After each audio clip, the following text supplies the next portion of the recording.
Peter Parker is the Spider-Man, but everyone knows him, so let's talk about his less famous and much cooler clone, Kaine Parker, aka the Scarlet Spider. I'm Adam Andrews, this is Top 10 Nerd, and let's just jump right in, shall we? Coming in at number 10, the first clone. The man that would come to be known as Kaine Parker was the first ever clone of Peter Parker created by Professor Miles Warren, aka the Jackal, in his plot for revenge against Peter Parker for his role in the passing of Gwen Stacy. Now, Kaine initially appeared to be a perfectly successful clone, but after a short while his body began to break down due to a flaw in the cloning process that left Kaine with clone degradation. No longer of use to Warren, the scientists used Kaine as a test body. The Jackal also augmented Kaine's already formidable powers and then basically completely discarded the clone. The Jackal went on to create another clone, the man who would become Ben Reilly. When the Jackal used Reilly against Peter Parker, the ensuing battle left Reilly and the Jackal for dead, but surprise, they both managed to still survive, with Reilly leaving New York upon realizing that he was simply a clone. Unbeknownst to pretty much anyone, Norman Osborn, that dastardly devil, had managed to have the files on Ben and Peter switched, making it seem as though Peter was the clone and Ben was the real deal. Now, Kaine, who broke into the Jackal's lab and took a look at those said files, was led to believe the same thing and followed Ben Reilly, aka the Scarlet Spider,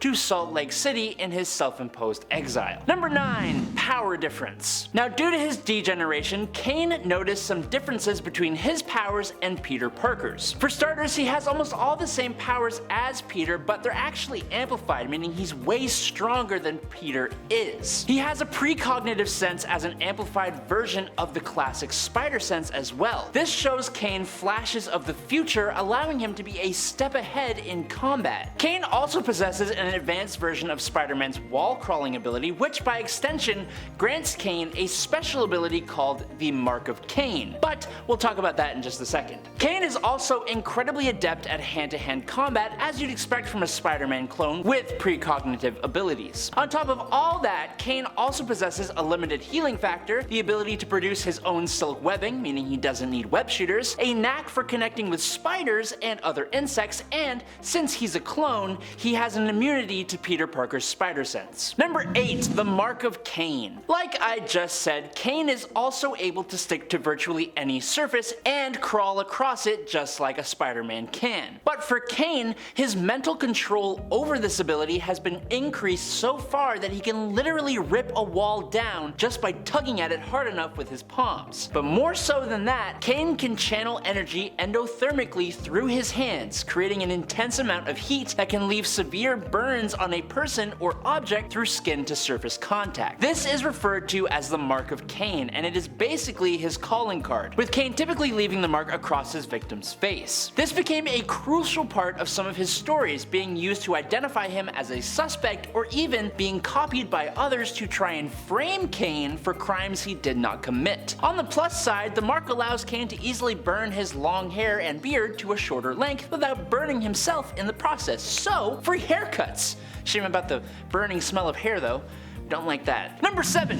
He's a menace! Now, believing Ben was the real Peter Parker and that Peter was his clone brother, Kaine was determined to keep Ben away from New York so that his brother could live the life that Kaine was denied by the degeneration factor. While tracking Ben Reilly, Kaine fell in love with a Salt Lake City police detective, Louise Kennedy, but Kaine discovered that she was corrupt and had lied to him. This fact, coupled with his genetic deterioration and the feeling he's been abandoned by his father, Kaine went pretty insane and he took Louise down. He then went on to try and torment Ben Reilly, making it appear as though Janine Gobe, the woman Ben had come to love, had taken her own life. Eager to help his fellow clone out, meaning Peter, Kaine also committed a series of horrible crimes and had them pinned on Ben Reilly. When Ben returned to New York to visit a sick Aunt May, Kaine followed him there too. When he discovered that Ben was in the city, he hounded him to try and prevent Ben from involving himself in Peter's Peter's life. Now, because of Kaine's enhanced precognitive spider sense, he predicted that someone would try and take out Mary Jane Watson, and to stop this, he went on a massacre, taking out a number of Spider-Man's rogues gallery, including Dr. Octopus and the Grim Hunter. Of course, this kind of backfired a bit, causing Peter Parker to end up in prison since, you know, all of their fingerprints are exactly the same. But Ben Reilly eventually took Peter's place, and there's this really weird mock trial thing that happens. Basically, Cain is a troublemaker is the point I'm trying to make. He does get redeemed though, so that's good. Number 6, passing and returning. Eventually, Peter Parker falsely accepted that he was the clone and Ben was the true Peter Parker, and so he allied himself with the Jackal. But Cain, like some twisted guardian angel, refused to let Peter throw away his life, and he confronted the Jackal, but alas, the Jackal twisted Cain's mind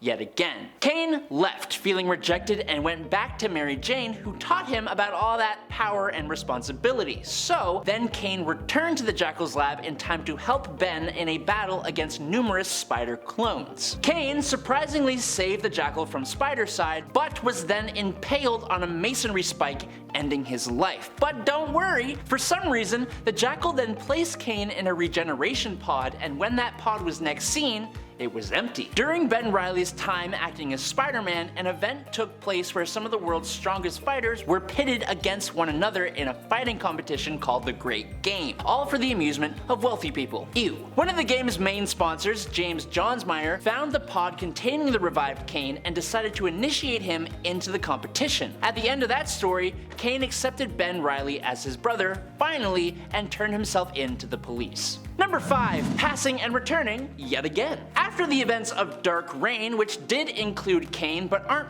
really that important other than the discovery of Norman Osborn's involvement in the Clone Saga, we got the amazing Grim Hunt story. Cain was attacked by Alyosha and Anna Kravenov for being associated with the spiders, but since he wasn't a quote true spider, the villains decided to instead punish Cain by keeping him alive but wounding him severely enough that he fled to Peter Parker's apartment in search of help. Now Peter hid him in the bathroom, then left to stop the Kravenovs. I forgot to mention, for a good chunk of time here, Cain had been sporting long hair and a big old beard, so now when Cain next appeared, he had shaved his face and cut his hair, thank God, and he resembled Peter a lot more closely, which is important because when Spider-Man was quote killed to resurrect Kraven the Hunter, it turns out it was actually Cain in disguise, and that he had given his life to save Peter Parker. Cain was buried as a Parker but was later seen rising from the grave with mutated features, with the Jackal saying quote, "Rise, cursed one, rise, tarantula." Turns out that the Jackal decided to turn Cain Parker into a human tarantula-like monster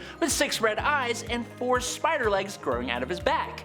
It's terrifying. Number 4, Scarlet Spider. The Jackal made Cain, who was Tarantula, the first of his followers during the Spider Island event. It's important to note that Cain wasn't really in control of himself here. In his final confrontation with the original, Spider-Man threw Cain into a tank filled with the Cure, a concentration of the anti-venom symbiote which was intended to help cure the people of Spider Island. The Cure did more than return Cain from being a monster though. It also stabilized his DNA and finally made him a perfect clone of Peter Parker, similar to Ben Reilly. Now Cain was super important against the Spider Queen, using lethal force to bring her down. Following this, Cain started a trip around the USA, and during his stay in Houston, Texas, he saved a young girl from some pretty utterly horrible people. Now using a scarlet suit similar to Spider-Man's, Cain faced the Salamander and managed to defeat him, being named by him as Arachna Escarlata, or Scarlet Spider in Spanish. I'm sorry if I mispronounced that, I really am. When the people at the scene cheered him and told them they needed a hero, Cain's sense of responsibility for the girl he saved led him to stay in Houston as Scarlet Spider, leading him to face off against the Assassin's Guild, the Watchdogs, and Anna Kravenov.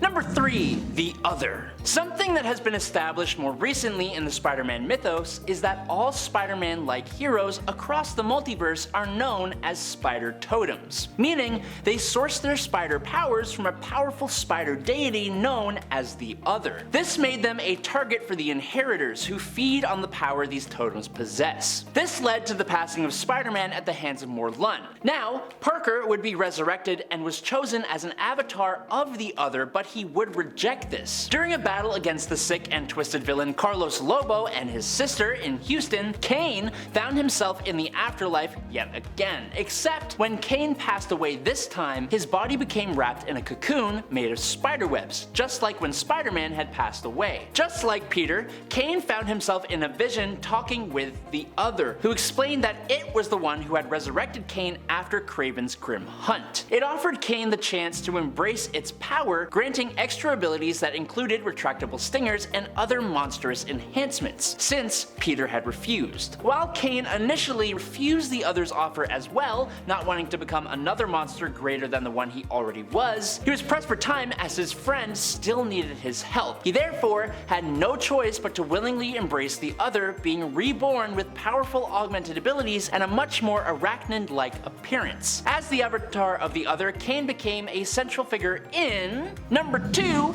the Spiderverse. Kaine, who was now a member of the New Warriors, was attacked by Deimos of the Inheritors, who easily defeated the New Warriors. Pinned down, Kaine impaled Deimos with numerous spines, and Deimos recognized him as the current avatar of the Other. Before Deimos could drain Kaine, however, Old Man Spider-Man, Spider-Woman, Bullet Point Spider-Man, and Ben Reilly from Earth 95 arrived to save him. With Deimos distracted, Gwen was able to rescue Kaine, and they retreated to Earth 13, taking losses on the way. Now Kaine, along with Ben Reilly and Jessica Drew, later traveled to another universe from where the cloned bodies that granted the Inheritors immortality came from. At the cost of Ben Reilly's life, Kaine managed to shut down the facility, which was run by the Inheritor Genix. Fueled by rage for Reilly's passing, Kaine traveled to Earth 001, the home base of the Inheritors, to take revenge on them. Drawing on the full power of the Other, Kaine transformed and was actually able to take down the leader of the Inheritors,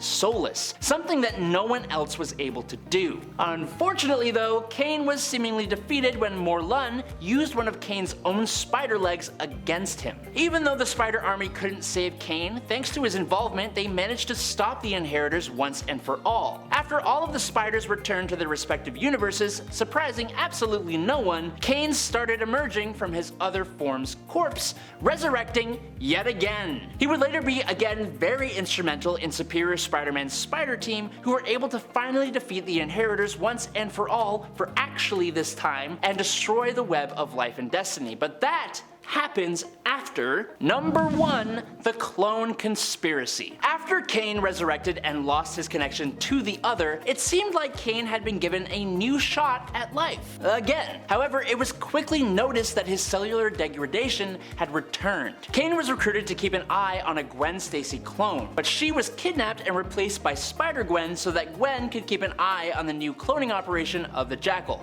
Yes, that's confusing, I'm sorry. However, when clone Gwen needed medication to stop her carrion virus from activating, Kaine was forced to bring her to Spider-Man and his friends at Horizon Lab so they could supply her with some of the pills they were studying there. There, Kaine informs them how serious the carrion virus is and how his had been reactivated. The Jackal is accidentally tipped off and sends Electro and Rhino to attack Horizon Labs, where Kaine tries his best to fight them off but is ultimately defeated and taken to the secret base of the Jackal. Kaine was then studied on by the Jackal's ally, Dr. Octopus, but Spider-Woman managed to break him free once Doc Ock turned against the Jackal. Now, the Jackal revealed himself to be none other than Ben Reilly, who went a little bit cuckoo. He then broadcasted a worldwide frequency that caused all of the new used patients to break down, beginning the outbreak of the carrion virus. Kaine tried to fight Ben, but Ben threw him out a window without any webs. Spider-Gwen dove after him and saved him, leaving Spider-Man to stop the virus alone. Spider-Man worked with Anna to reverse the frequency that was accelerating the virus, while Kaine and Gwen watched it succeed on the ground. With his world saved from the carrion apocalypse,